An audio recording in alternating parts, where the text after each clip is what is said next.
Postcards from the Plains. Sending you love from the heartland. Welcome to Postcards from the Plains, where I take you on a journey through the eyes of a young farm girl. I'm your host, the Lady Farmer. Today, I want to start out by saying this is my first podcast ever, so thank you so much for joining me today. As you noticed, the title of this episode is Peace on the Prairie, Kansas Sunsets. Did you know that Kansas sunsets are said to be ranked as some of the most beautiful sunsets? Yes, those absolutely stunning and beautiful sunsets, where the world just seems to be right. And today, I'll explore the magic of those moments with you, diving into the appearance as well as how to make the most of them. The magic starts out with the colors. When dusk rolls in, the sky becomes a canvas for a range of pastels. And no two sunsets will ever be identical. This is due to weather conditions and the atmosphere. While I am not a meteorologist, as stated before, I am a farmer, I can tell you that the clouds play a huge role in the appearance of the sunset. When there are cirrus clouds, which are those wispy ones that hang out, they make the sunset gorgeous. This happens because of the way the sun hits them and then we see it. So it's all about the light and perception. I can actually predict when there will be a stunning sunset just by looking at the clouds earlier in the day. When I see the clouds hanging out west later in the afternoon, when it gets evening time, I say, yep, it's going to be a good one today. And sure enough, most of the times it is. There are times where I have been wrong, however, so don't always rely on that. And once it's dusk and the sun is setting, if you take the time, you will see a gradual change in color. The clouds can go from the bright salmon pink all the way down to a periwinkle shade. And that's just beautiful to watch. Now, this is not to say that sunset without clouds are not pretty. They are just as promising.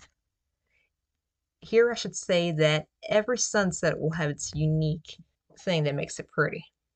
Whether there are clouds or not, Kansas sunsets are pure magic, let me tell you.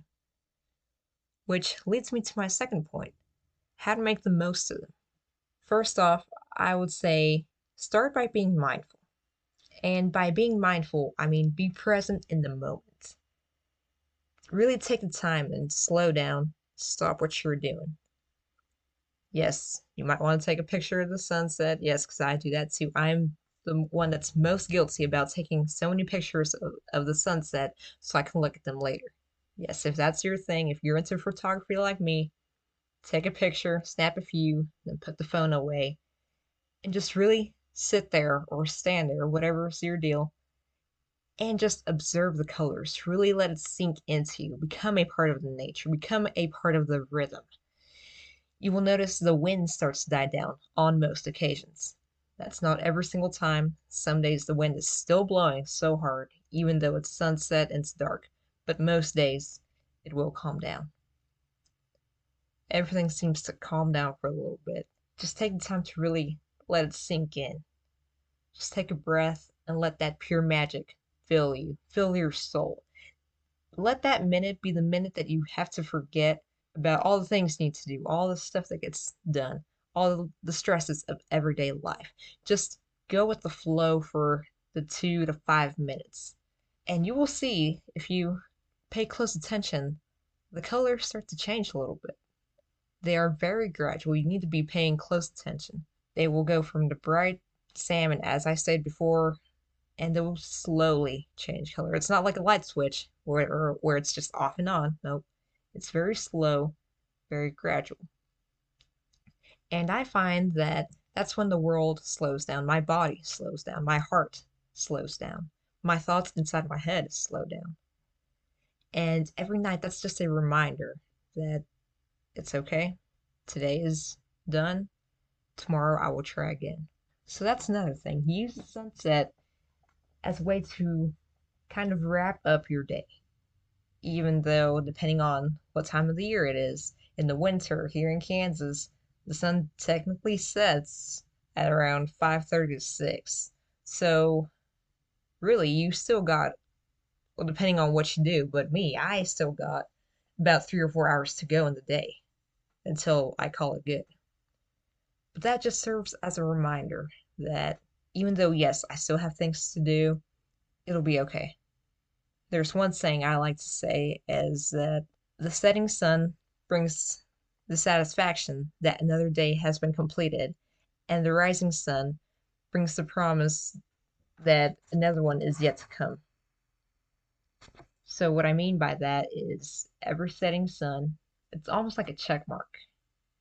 You went through that day, what done, got done, and call it good. As I wrap up this very first episode of Postcards from the Plains, there were two things I want you to do. First off, let me know in the comments where you heard me and what you're doing. If you're hitting the gym, if you're out for lunch, if you're just hanging out the house, let me know and let me know where you heard me. Are you also a small town farmer or are you hanging out in the big city? Please let me know in the comments and what you thought.